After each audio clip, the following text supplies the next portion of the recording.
going on, everybody? The Hair here, doing an emergency podcast, an emergency review.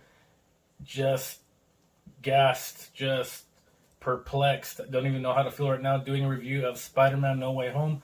Just saw it, and emotions are through the roof. This movie had such high expectations. I mean, it was crazy. Everybody expected is Tobey Maguire coming out, is Andrew Garfield coming out. Spoilers, 3, 2, 1. Everybody's back. Everybody came out. It was incredible. It was a monumental moment. It really tied in not just the Spider-Man franchise, because it's been over 20 years on or whatever. It's crazy how they did it. I can't believe they even did it. I couldn't believe I was seeing when they came out. This movie was incredible. Without getting too crazy, without exaggerating, without trying to say stuff off emotion. One of the best movies of all time. Not just Marvel. I mean, if you're a Spider-Man fan, Marvel fan, you're gonna absolutely love this movie. There's so many Easter eggs in this. When Aunt May, spoiler alert before she passed, said, "With great power comes great responsibility." That's a very famous line in Spider-Man. In just the Spider-Man franchise, the comics, the cartoons, and of course the old Spider-Man, and the Tobey Maguire one, when Uncle Ben says it, she says it, and it's foreshadowing, oh, something bad's going to happen. Just crazy. Amazing performances all around. The whole cast killed it. Tom Holland absolutely killed it. Absolutely killed it. But just the Easter eggs and nostalgia, the everything that was in this, every villain. Doc Ock did incredible too. Jamie Foxx made an appearance as Electro. You had so many guys. You had Sandman. You had I'm even drawing blanks right now. You had so many. You had the Lizard too, the scientist. You had so many guys come out, so many villains come out, and it was so crazy seeing them all on one screen and understanding the whole multiverse thing. So I'll be real honest, when the multiverse idea first came about, that it was going to go into the movie aspect of it, I hated it. I'm like, oh, they're going to make things real tricky, like Endgame. I wasn't even a big fan of Endgame. The way they did this to tie in the previous Spider-Man, our generation Spider-Man, was Tobey Maguire, Andrew Garfield too, was nuts. When they actually popped out on screen, everybody just lost it. It was so nuts. And again, I know this is for a kid's movie, but this was for our generation, the ones that grew up watching the first Tobey Maguire Spider-Mans, and then the Andrew Garfield ones, and all the villains involved in it. It was just an ode to the fans, an ode to the originals too. Because if you take a little kid to see this, they're not gonna understand what was going on. They're like, "Wait, who's that? That's not Spider-Man." Well, yeah, it is. You little fuck. For us, it was.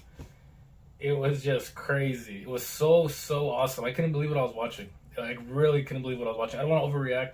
This is an amazing movie. You should really check it out.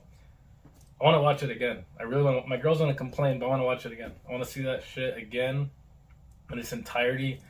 The post-credit scenes. So the post-credit scenes were crazy too. So if you've seen Venom, the Carnage version, the second one, spoiler alert. It's been a while already. When the time loop stuff happens, he mentions. He sees Spider-Man on his screen, and then of course everybody erupts like, "Oh, it's fucking happening finally." Now he comes on the post-credit scene of No Way Home, and he's saying he's gonna visit Spider-Man. Venom, who Tom Hardy, who plays him, said he's gonna go visit Spider-Man in New York. So that was intense. Then the second post-credit scene, you make sure you watch both. There's two of them. Second post-credit scene, Doctor Strange comes out, and of course they're setting up for his movie, which is, I believe, is the Doctor Strange Part 2. Something about the multiverse. I think it's Multiverse Chaos or Multiverse Madness, something like that. I forget. He's walking and he's saying, "Oh, it wasn't going to be like this. It didn't have to be like this." Then he runs into Wanda, which, if you've seen WandaVision, of course she had a big mess too, creating her own stuff from I forget the place that she was at.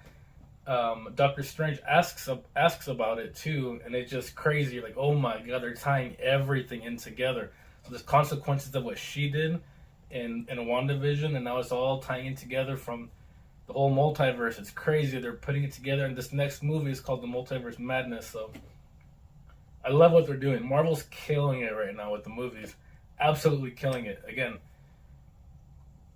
crazy, great movie, great, incredible, emotional. It'll make you cry. It'll make you laugh, and just so many Easter eggs too. They even mentioned Tobey Maguire's back, which he famously broke on the set of Spider-Man.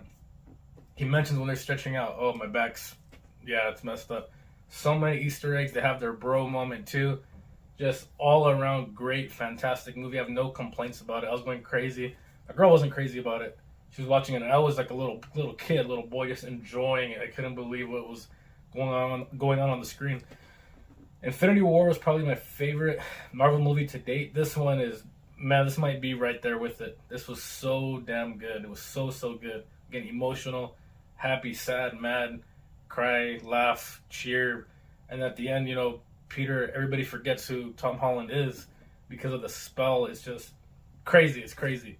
Then the scene when Aunt May dies, everything was so good in it. I'm excited to see what's next. I don't know what's going to happen next, but this, very, very good. I can't say anything bad about it. Any superhero movie is going to be 2+ hours. I did not care on this one. It was just great seeing all three of the Spider-Man together on the screen and then fighting, and then just, the scene where Tobey stops Tom Holland from killing the Green Goblin, who was the main antagonist in this movie. Just, they all went through some kind of death and anger aspect. So it's just crazy. Again, not trying to do an emotional emotional review, but this was an incredible movie. Marvel killed it. I don't know how they tied all of it in together. They made it work. I'm all for the multiverse now. I'm ready to see what's next, to see Venom attack Spider-Man, all of it. Cannot wait to see what's next. This is the hair.